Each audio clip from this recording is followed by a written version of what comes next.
Bienvenue sur cette encyclopédie entièrement consacrée à l'intelligence artificielle. Elle est destinée à des managers, à des cadres dirigeants, des cadres supérieurs ou toute personne qui contribue à un projet en intelligence artificielle. Leur particularité, c'est que ce ne sont pas des techniciens, ce ne sont pas des spécialistes de l'intelligence artificielle. Nous pensons qu'une entreprise peut réussir l'intelligence artificielle si elle est collectivement formée.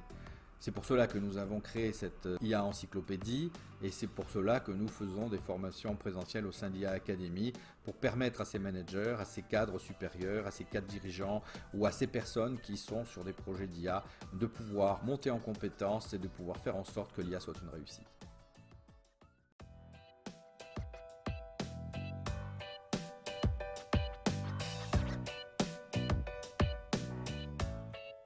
Les définitions que l'on trouve sur Internet de l'intelligence artificielle sont souvent assez succinctes. Elle est présentée comme une machine capable d'effectuer une tâche que l'être humain exécute en utilisant son intelligence. Donc on s'aperçoit que si on suit cette définition, eh bien n'importe quel programme informatique est capable de le réaliser.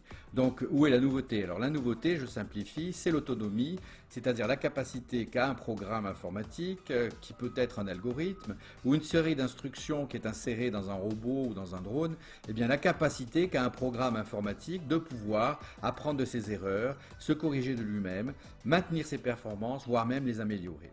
Alors ça s'appelle l'apprentissage automatique ou l'auto-apprentissage ou le machine learning, machine apprenante mot à mot. Alors ça n'est pas quelque chose de magique. On insère un programme mathématique dans l'algorithme qui lui permet soit de réduire ses erreurs, soit d'accroître ses récompenses, enfin bref, de s'améliorer.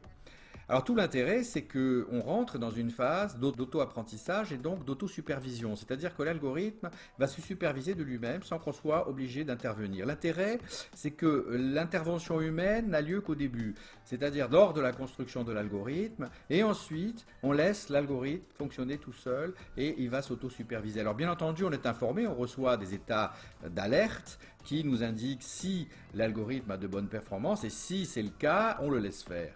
Dans le cas contraire, si on est alerté sur une baisse de performance de l'algorithme, à ce moment-là, deuxième intervention humaine, on rentre dans la mine et on corrige l'algorithme, voire même on le reconstruit.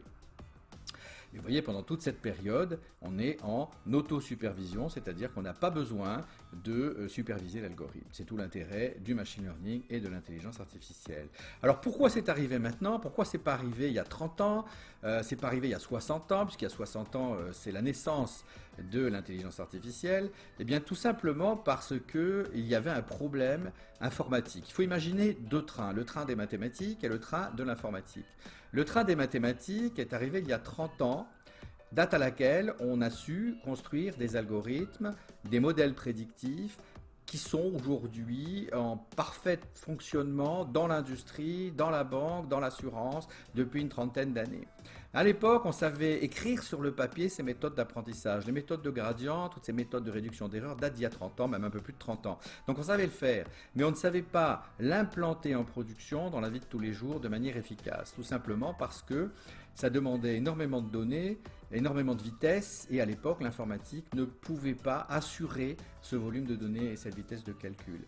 Il faut savoir aussi que ces algorithmes demandent des données souvent non structurées, c'est-à-dire des images, des sons, des textes, des vidéos, et une image c'est des millions de pixels, donc c'est une quantité ahurissante de données.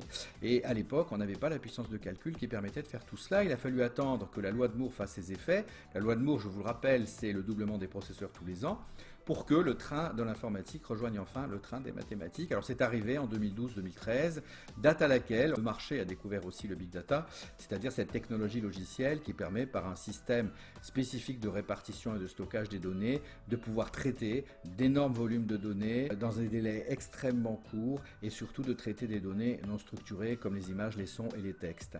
Il a fallu donc attendre ces quelques dernières années pour que l'intelligence artificielle puisse prendre l'essor que l'on connaît.